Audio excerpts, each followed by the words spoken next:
We are counting down to the exams and we're 12 days away.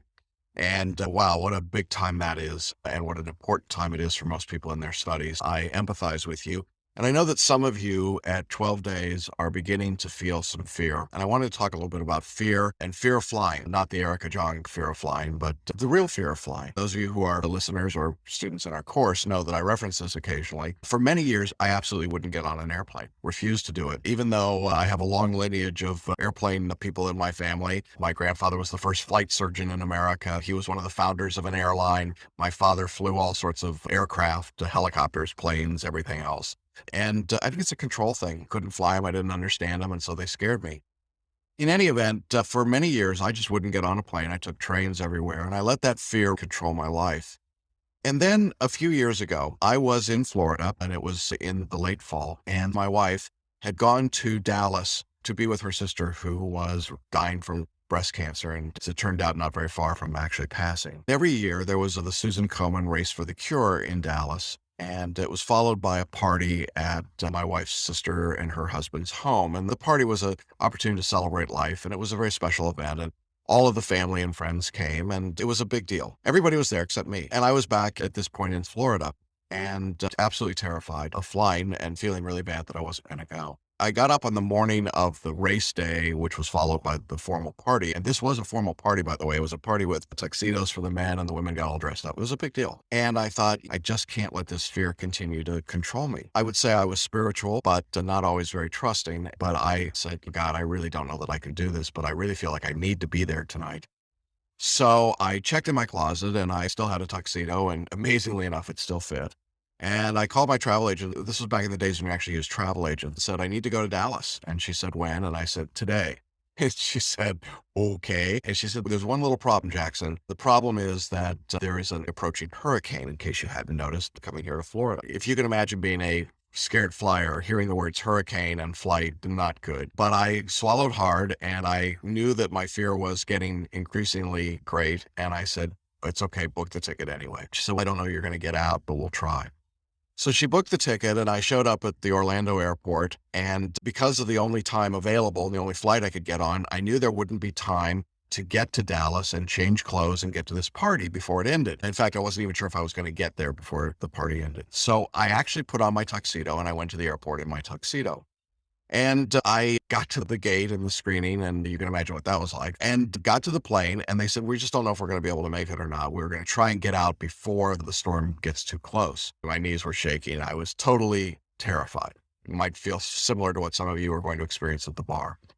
But nonetheless, I soldiered on and took a deep breath and walked to the plane. And as I was boarding the plane, one of the flight attendants saw the tuxedo, looked around and said, what's up with this? Getting married? And I said, long story, I've got a very important party to go to. And they said, in Dallas tonight? I said, yeah, got to get there and I got to make it. They could see my face was white as a ghost, I think. And they said, why don't you just sit up here with us front in the nice seats? And that's cool. We'll be fine. I was thrilled. And I sat there and I was white knuckle thinking, we're just not going to make it. And then a really interesting thing happened. There was what is sometimes described as a peace that passes all understanding. A calmness came over me. And I realized that I wasn't in control and I couldn't be in control. And all I could do was just sit and follow what I'd been told to do. And so we got on the plane and long story short, the plane took off and we had an incredibly rough flight, but we made it.